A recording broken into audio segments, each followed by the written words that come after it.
ሰላም የዩቲዩብ ተከታታዮቼ እንደምን አላችሁ? እኔ ደህና ነኝ፣ እግዚአብሔር ይመስገን። ዛሬ ደግሞ የሱፍ ፍትፍት አሰራርን ነው አብረን የምናየው። እስከ መጨረሻው ተከታተሉት። ሀሳብ አስተያየታችሁን ኮሜንት ላይ ያሳውቁኝ። ለቤቱ አዲስ ከሆናችሁ ደግሞ ላይክ፣ ሼር፣ ሰብስክራይብ እያደረጋችሁ ቤተሰብ ይሁኑ። አሁን ወደ ስራችን እንሄዳለን። ሱፋችንን በዚህ መልኩ እናዘጋጅና እንለቅማለን። ሱፉን ከለቀምን በኋላ አጥበን እንቀቅላለን። ለ20 ለ30 ደቂቃ ከቀቀልን በኋላ ጁስ መፍጫችን ጋር በምታዩት መልኩ እንደዚህ እናደርግና ትንሽዬ ውሃ ጨምረን እንፈጨዋለን። ሀሳብ አስተያየታችሁን ኮሜንት ላይ አስቀምጡልኝ። የምንሰራቸው ቪዲዮዎች ቶሎ ቶሎ እንዲደርሷችሁ ቻናሉን ሰብስክራይብ ማድረግ እንዳትረሱ። የደወል ምልክቷን ከታች ተጫኗት።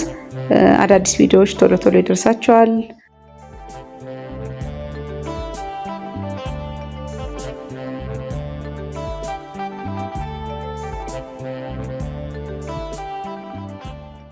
ከፈጨን በኋላ በማጥለያ እንደዚህ እናጠላለን። አጥልለን ትንሽዬ ጨው እንጨምራለን። እንደምትፈልጉት መጠን፣ እኔ ያው ቀንሼ ነው የምጠቀመው፣ ሁሉንም መጠቀም ስላልፈለኩ እንደ መጠናችሁ እንደ ልኬታችሁ ቀንሳችሁ ጨው ትጨምራላችሁ። ሽንኩርት፣ ቃሪያ ታደርጉበትና እንጀራችሁን በዚህ መልኩ ቆርጣችሁ ትቀላቅሉበታላችሁ ማለት ነው።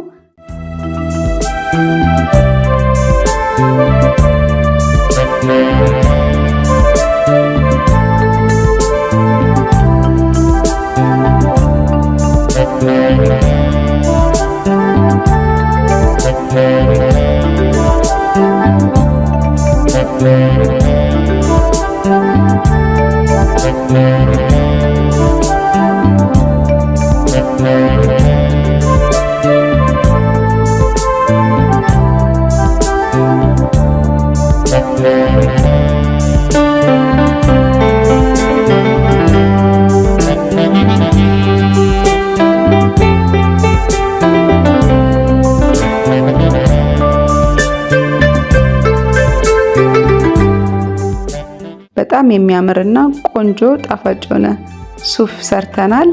ከዛ ውጭ ግን በጁስ መልኩ መጠጣት ከፈለጋችሁ ማዘጋጀት ከፈለጋችሁ እንደዚህ እንደምታዩት በጁስ መልኩ ማዘጋጀቻለሁ።